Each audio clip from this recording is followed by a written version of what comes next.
Hey guys, welcome back to another episode of the Speaking Sessions podcast. I've got Dustin Sanchez here. He is a lawyer, U.S. Navy veteran, online marketing expert, and body transformation coach. I'm looking forward to getting in to talk today about why it is that we do videos or why we should do videos to get our message out there. But really excited to bring Dustin on. He's definitely the most ripped guy I've had on this podcast, a lot more ripped than our mutual friend Sean Barnes, who introduced us here. So really honored to have another stud here that is all into fitness, all into helping people out. And you'll really like his background. I've heard him on Sean's podcast, actually, and he's got a great background. So with that, Dustin, thanks for coming on the show and tell us a little bit more about yourself. Hey, Philip, thanks for having me. Shout out to Sean Barnes. Full disclosure, I'm not cutting right now. So Sean's probably a little more ripped than I am at the moment. But my background, I like it at the moment. You're not going to let him stay there for long. No, we trade off. I'll be dieting next month. He'll be dieting the month after that. Yeah. I'm from Houston. I was born in Houston. Lived in Texas most of my life. Did about 6 years in the Navy, where I was mostly stationed on the West Coast. Went to law school after college. Didn't like being an attorney. Started fooling around with search engine optimization. One day I realized it was just a better quality of life helping attorneys market their business than actually doing attorney work. So I quit practicing the law and started my own agency, online marketing agency for attorneys. Once you learn online marketing, you can pretty much do anything. And so that kind of led to a bunch of different stuff, investing, fitness, some dating stuff, like teaching guys how to date. It gets weird, but once you learn marketing, you can really do anything. And so whenever someone says like, what do you do? What do you do? I never know how to answer that question. Like, man, which path do I lead this person down? But that's me in a nutshell.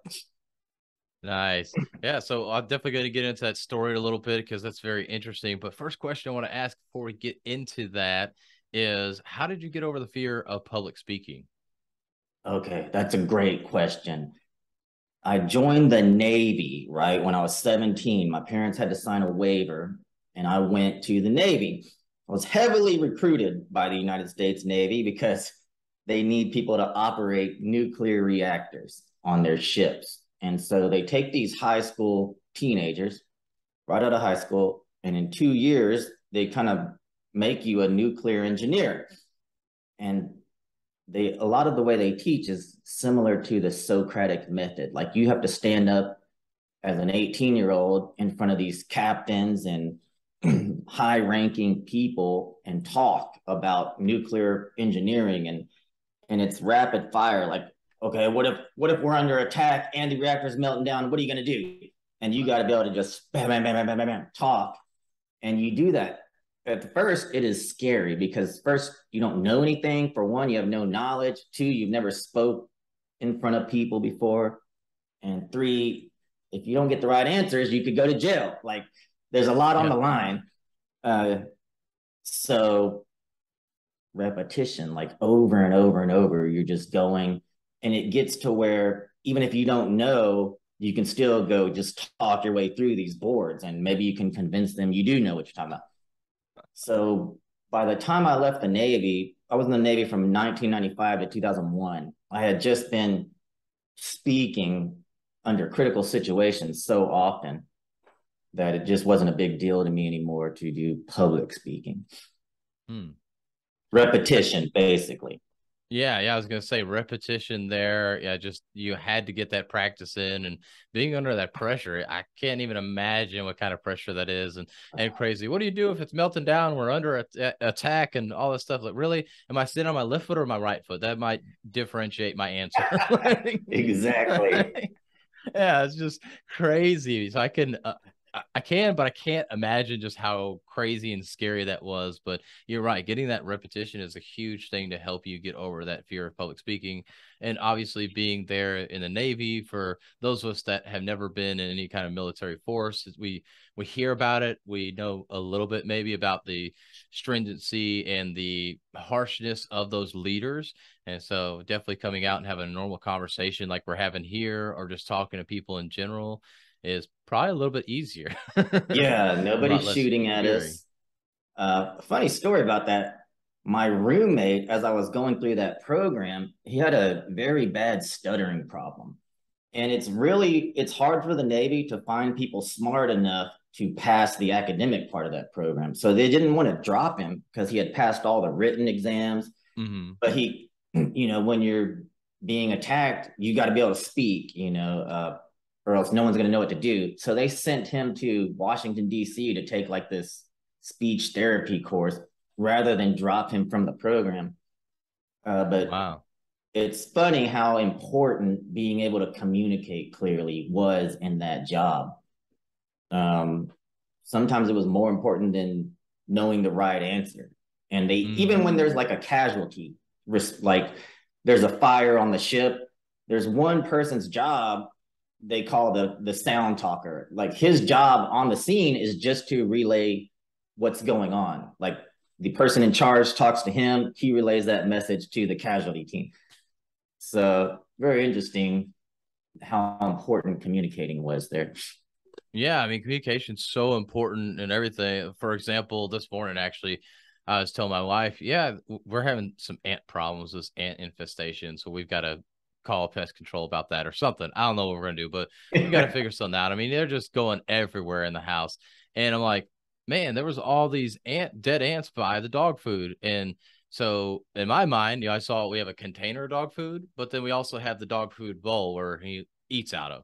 And Okay. well, she goes, and when we're talking later, she's like, "Oh my gosh, there were ants by the dog food in the laundry room." And I'm like, "That's what I said." She's like, "No, you said the dog food, like the bowl." I'm like, "Oh, yeah." So I could have been more Yes. specific. I was talking about dog food, but there was two locations that I didn't even think about that.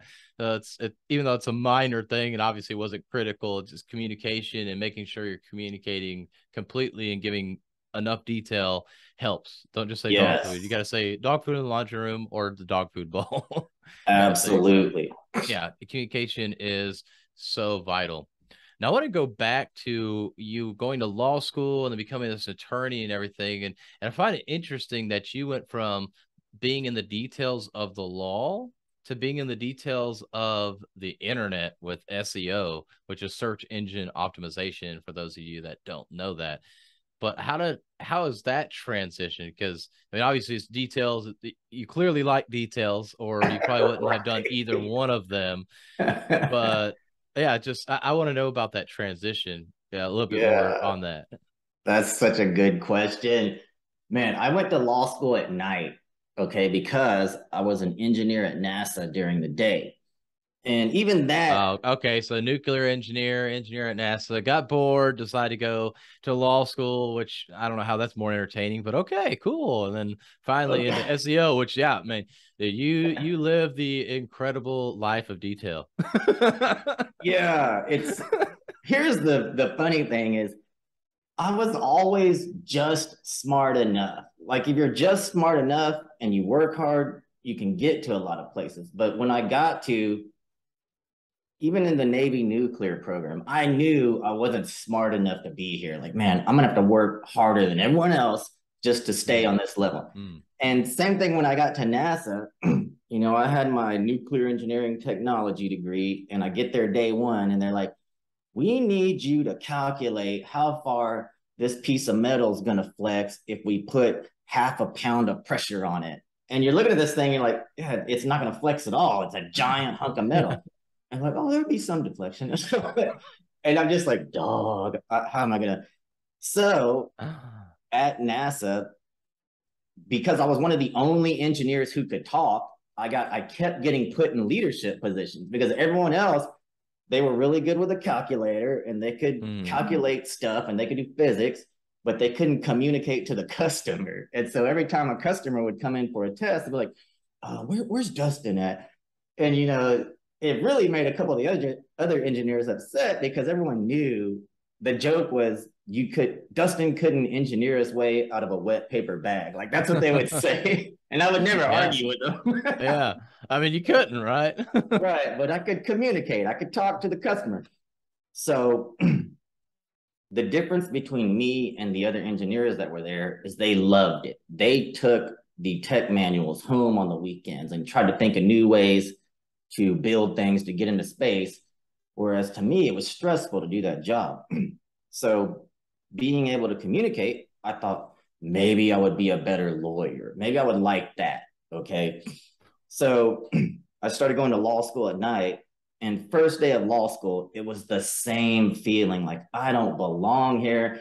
Everyone there, they were answering questions like they were already attorneys. And I'm like, where are y'all getting? I read all the same stuff you guys read to prepare for this first day.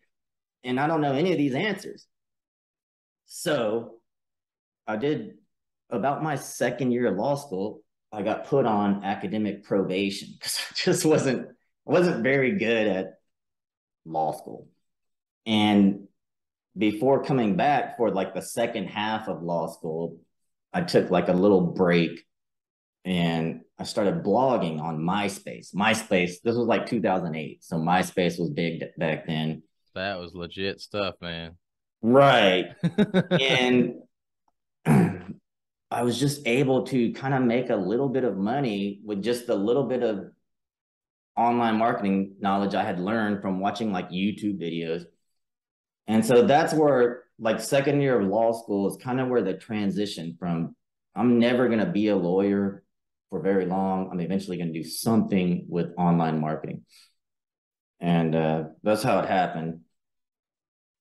Let me take a drink here. Man. Yeah, that's pretty crazy right there. And I want to go back real quick before you go on with the story. I find it interesting that obviously we met through Sean. Sean has a computer background, so he's programming background. Then we both have engineering backgrounds, but we all can speak. And I'm still in engineering currently, but working my way out of that into being a public speaking coach full time.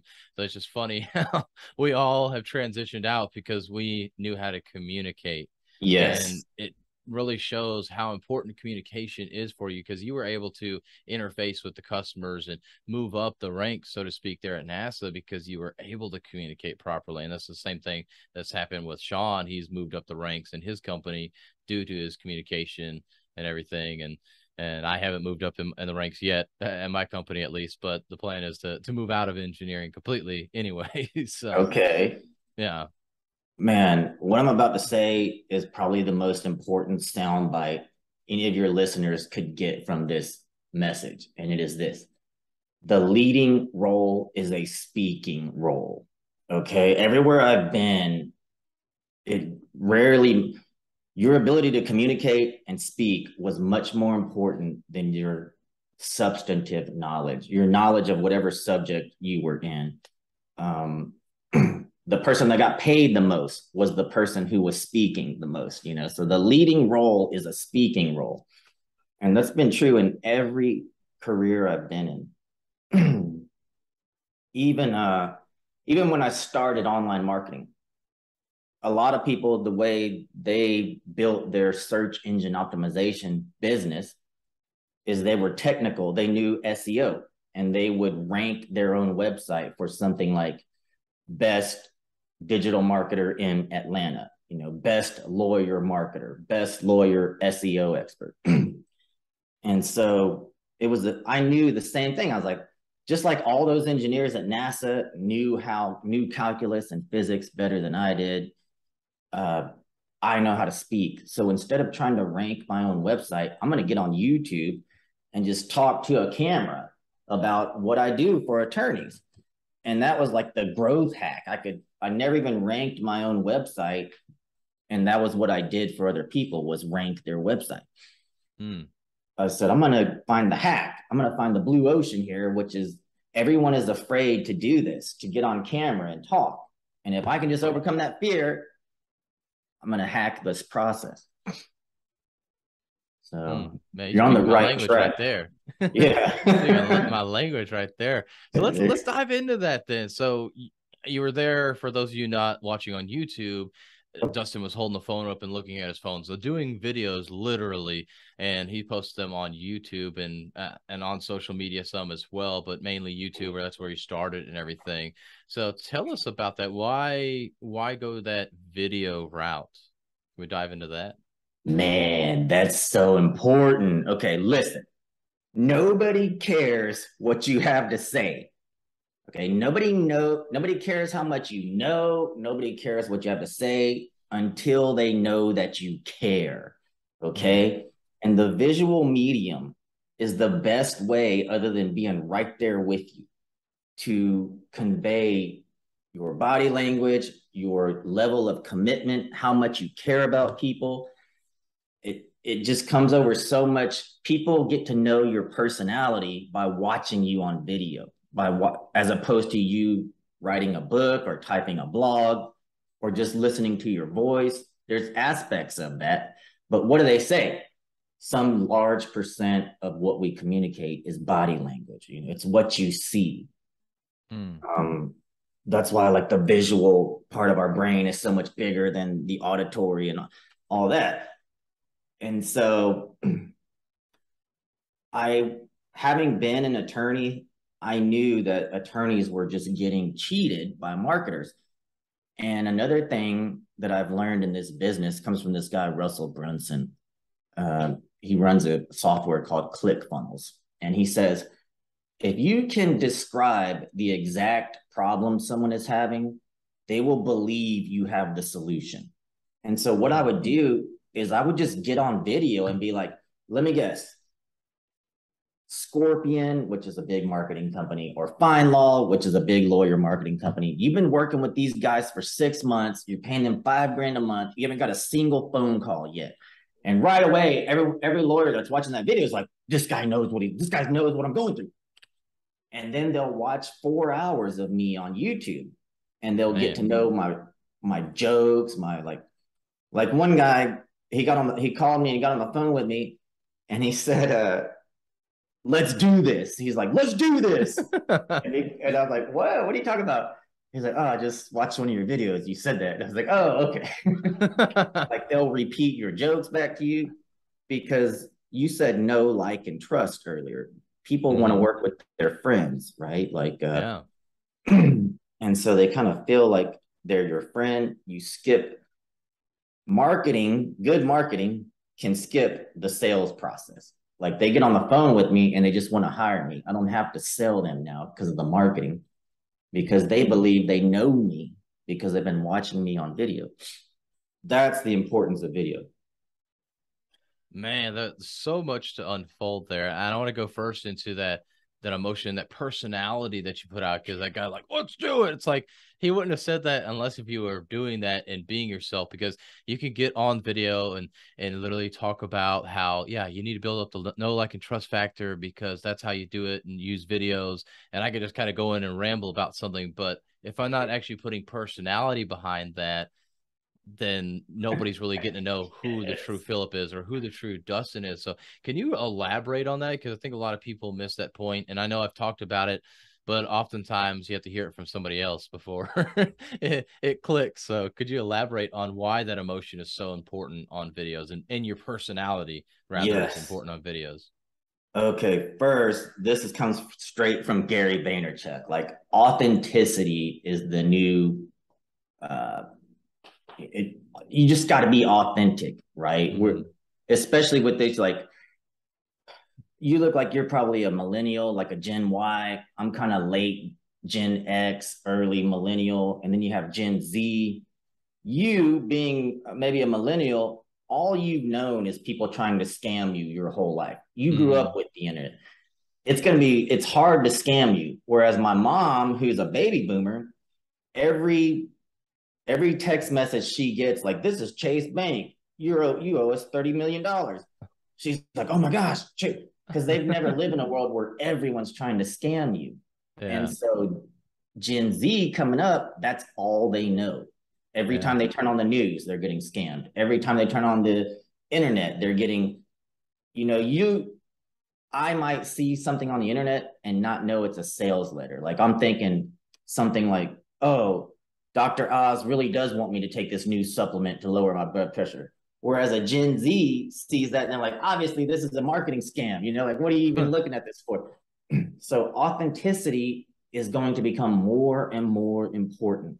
And everyone, our impression of visual media, our impression of video comes from watching the news back in the late 90s, where some dude with perfectly coiffed hair gets on in a tie and a suit, and he's got his newscaster voice on, and he does that. It's very inauthentic. And so not only is what you say going to be important, but how you say it now. First, everyone wants to know you're not a scammer. So you have to be authentic. You have to get your personality across. And I like to tell this story from law school. I had this class, it was called pre-trial litigation. And all you did was every day you came in and the teacher would be like, okay, you're arguing for guilty, you're arguing for innocent. And you just stand up in front of the class and produce your argument. And I would always try to put on my lawyer voice and sound professional and be like, Your Honor, my client should not be going to jail because, try to sound like I would think a lawyer would need to sound. And after every time they would just tell me like, that would be the whole class would critique you too, after every time. Ooh. And they'd be like, man, that's just not you. Who is this person arguing? And remember, I told you I was working at NASA during the day and then going to law school at night. Well, one day I had this terrible day at work and I was just pissed off by the time I got to class for my evening law school class. So I was mad.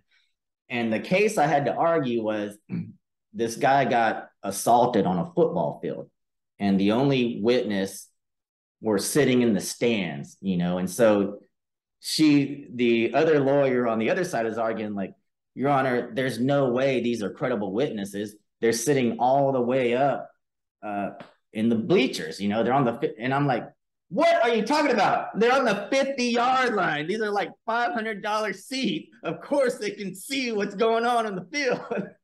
It was like, and I was like, oh, dog, I was mad. And so I just didn't care about anything. And I just started talking. And just about it earlier sometimes I teach lawyers how to perform on TikTok, like how to make TikTok videos. And one of the first lessons is follow your anger. Like whatever you're passionate about, whatever you're angry about, talk about that first, because I don't want you to get on there and put on your lawyer voice because nobody wants to see that. That's boring. Yeah. So that's the importance of personality, is authenticity. Yeah. Gary Vee always talks about that a lot. I know vulnerability comes up a lot as well. I think authenticity is better, which really encompasses vulnerability as well. So very true on that. And I would say that if lots of lawyers, it's like, oh, it's kind of rough watching them, or there's people that's just rough to watch them because you're like, why are you like such a robot?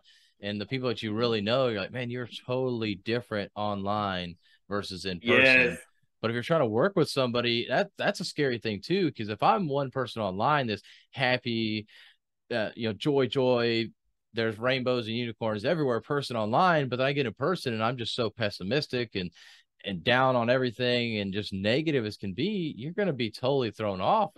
Or if we get on the phone and that's the case too, it's just like, whoa, this is not the Philip I expected. I thought Philip was this nice, kind person, or, Dustin was this very energetic person. You get on the phone, you sound like Eeyore. Like, yeah, there's going to be a disconnect, and that's automatically you start losing credibility because you're not that same person. So being authentic online, being yourself online is so important. Right. Also, there's the idea of being congruent. Like what you're saying, your body language has to match, your energy has to, like if you're talking about you witnessed a car accident, you wouldn't be happy about it, right? Like you wouldn't want to be giving off positive energy. It's not congruent. Yeah. And a lot of communication is just getting the other person to believe that you believe what you're saying, And so that comes through with personality, with not trying to be professional, being congruent with your feelings, your energy, what you're communicating. So think about that too. Yeah, yeah, you're right with the body language. Like, yeah, if you were coming up there, you're a police officer and you just witnessed an accident, you're coming up like, hey, you're smiling real big. Hey, I see you were in an accident today. How's your day going? It's like, Right. what the crap? Are you serious? Like, why would you be smiling right now? Like, be sympathetic to the situation. Don't sit here and smile. Like, I don't want you to be down in the dumps with me as well, because you got to kind of lift the person out, but don't be super smiley either, and read the situation and also have that in your body language. Because yeah, like you said earlier, and I want to say they say it's like 90% or something, 90% of your speaking actually comes from your body language. Right. So it's body language is such an important thing. But while I got you on the line here, I want to ask you real quick about SEO. So that's the thing that a lot of people struggle with. And you talked about how basically you just did videos to capture that SEO. Is that a way we can do that, or what should we do behind the videos? Because obviously there's a caption, there's the title, all of that stuff with that. How important is Yeah. that, and what should we do to get that catchier title and that catchier caption to get to the audience that we're trying to get to? Well, you said how important is that? So I'm going to answer that question first. If you Google SEO is for suckers, you'll see my article top that I wrote, but it's the main point of that article is this: search engine optimization, abbreviated SEO, right? Search engine optimization is what you do when nobody knows who you are. Okay. Mm. The real problem every business owner is trying to solve is obscurity. It's that nobody in your city knows who you are or what you do, or none of your potential customers know who you are or what you do. Okay. So before social media, before it was just easy to pick up your dang cell phone and tell the whole world who you are and what you do, people would try to rank for keywords. Okay. Like, let's imagine you're a personal injury attorney. You would try to rank for South Carolina personal injury attorney. Well, the reason you were doing that is because nobody knew who you are. Mm-hmm. If you wanted to find Grant Cardone or Gary Vaynerchuk, you don't go search for best digital marketing guru. You just go look for Gary Vaynerchuk by name because Mm-hmm. he has become the keyword. He became the keyword by getting on video and talking. Mm. That was a connection I made even before I started the SEO business. That's why I never tried to rank my own website for law firm SEO or law firm marketing. I said, what I'm going to do is go friend every attorney I know on Facebook and just start posting videos to Facebook. I'm going to go to LinkedIn and connect with every attorney on LinkedIn and then just start posting my content, video content on LinkedIn. And so then they go look for you by name: Dustin Lawyer Marketing, Dustin Sanchez, Dustin Sanchez TV. Like, you want to become the keyword. You don't want to fight 10 other business owners like plumbers or dentists or whatever you do to have one of 10 spots on the first page of the Google search result. That's a sucker's play. That's what you Mm. do when nobody knows who you are. Okay. So the problem is most people in the world, most business owners, most attorneys don't have the stones to pick up a camera and talk to it and tell the world, hey, I actually care about you. Because Mm. most business owners don't care about their clients. That's the problem. If you had just the minimum level of care, you would bypass your fears and make videos because you would say, you know what? It doesn't matter that I'm afraid to be on camera. I care about my clients so much. I don't want them to hire someone else because I know they're going to get hosed. So I'm going to get over my fear and tell everyone what I can do for them.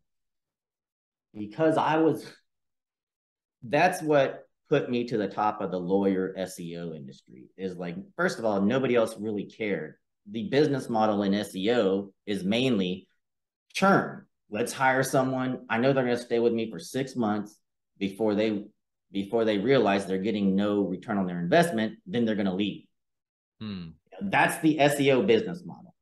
Yeah. And so my business model was I'm going to put lawyers in the next tax bracket. You come on my agency, I'm putting you in the next tax bracket. And I was one of the first people to go from straight SEO to Facebook ads because I knew social media was the better play. Like just become the keyword. There's a guy in Houston. He's been running personal injury ads for like 30 years, and every ad starts like this: I'm Jim Adler, the Texas Hammer. You've been injured in an accident. Call 1-800, like whatever. So if Yeah, you the Texas Hammer, man. I remember that being back there.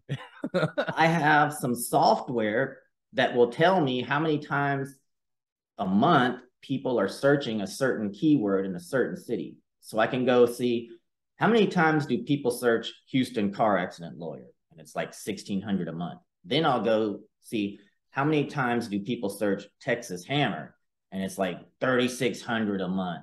So he has become the key. When you get in an accident, you don't go look for a lawyer, you go Mm, look for Texas Hammer. mm, He has become the keyword. And the way he did that was with television commercials. You no longer have to go buy $50,000 a month television commercials. You can just make a video right here mm-hmm. and target your exact customer with that video. You no longer have to play the SEO game. Uh, and take it from me, I run an SEO agency and I do no SEO for myself.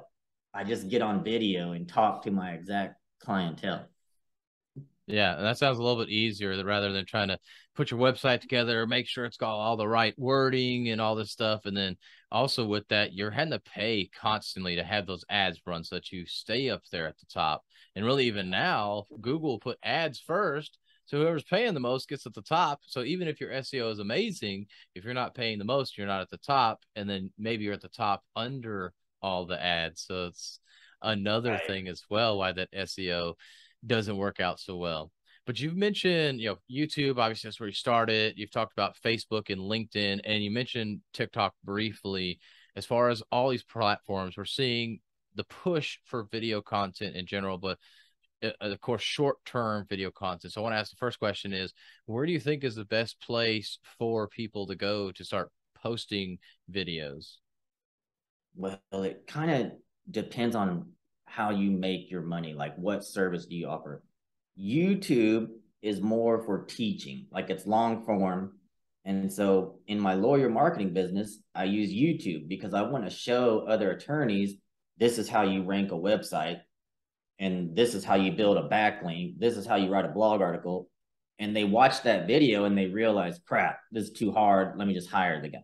Hmm. So when I'm teaching, I'm on YouTube because it's long form.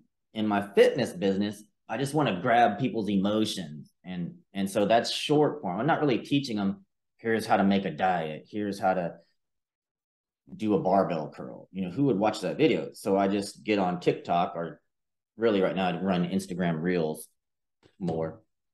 But it's short form. So if you're trying to teach something or you're trying to demonstrate expertise, maybe YouTube. Really, the answer is both. I have a YouTube channel for my fitness business, and that brings in some customers too.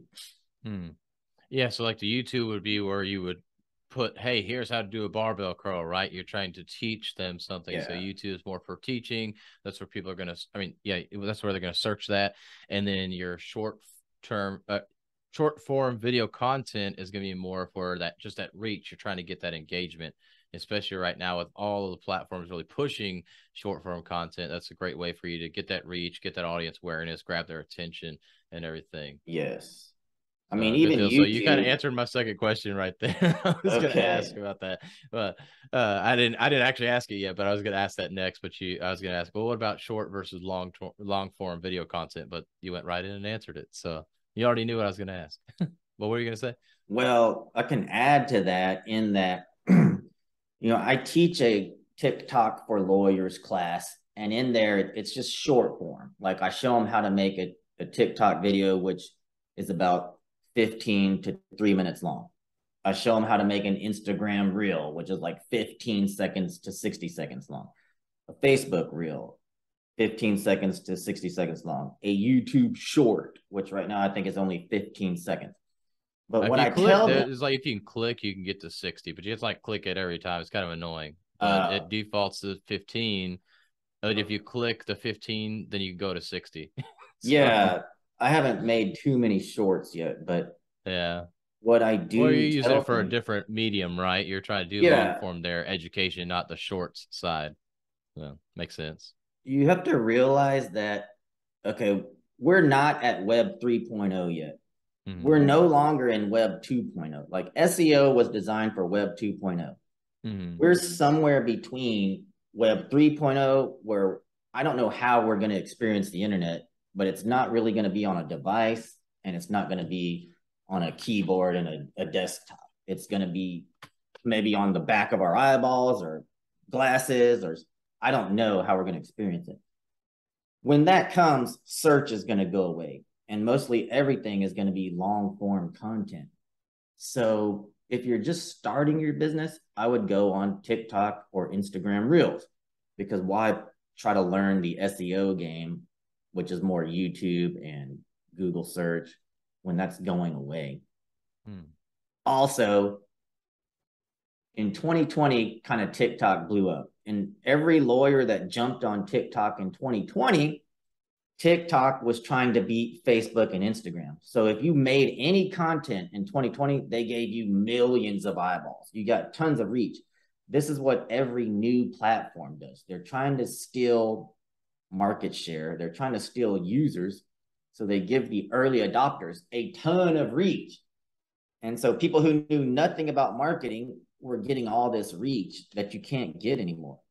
So it's also important, jump on whatever new thing comes out. And these new things are going to come out like this as we transition to Web 3.0. Mm-hmm. They're just going to be popping off month after month.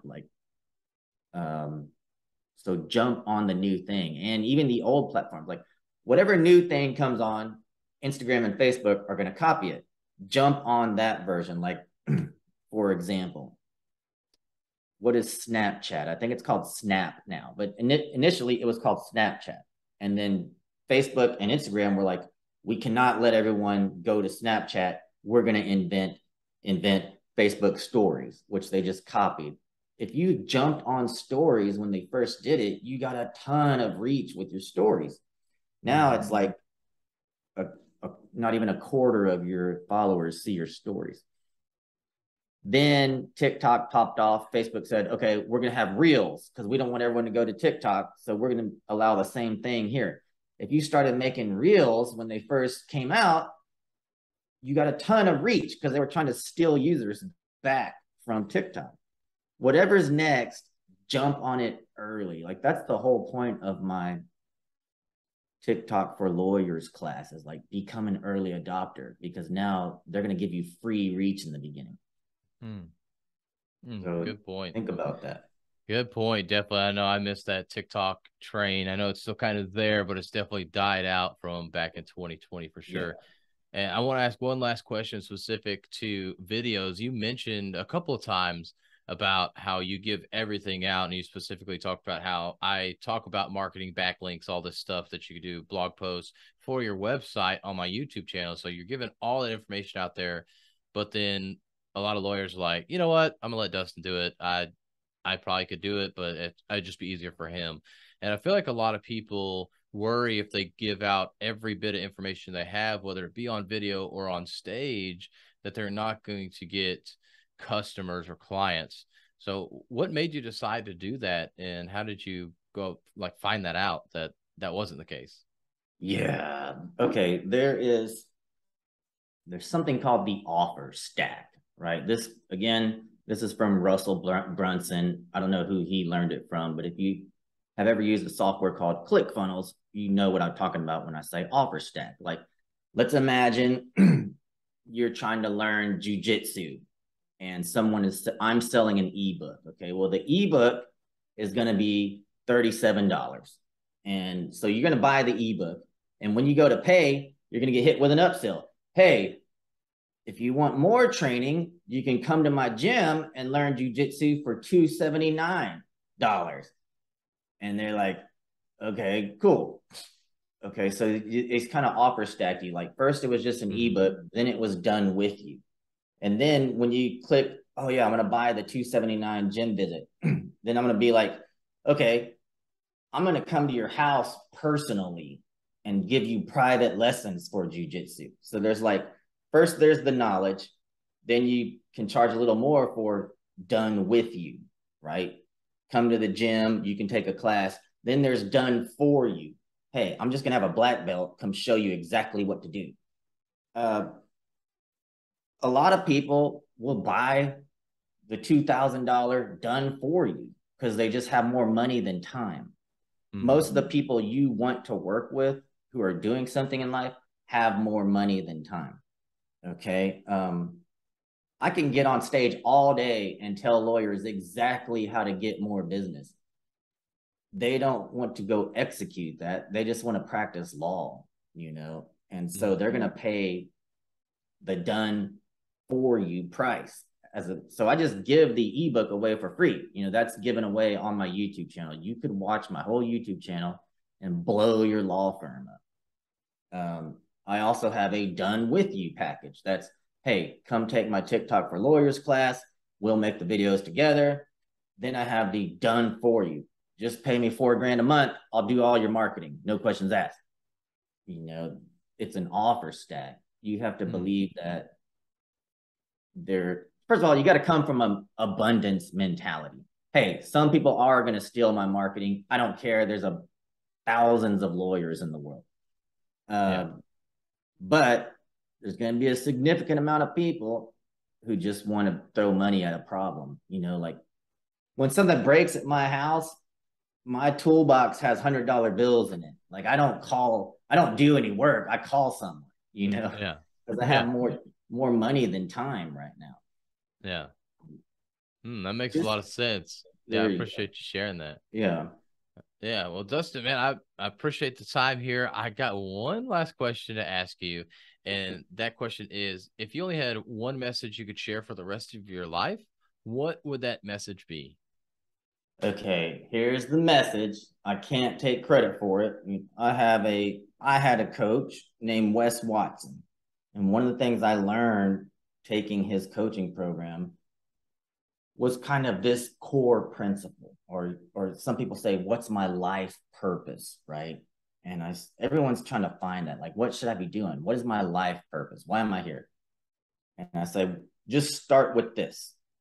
Create the man or woman you respect and admire in every way so that you can give that person away to the world.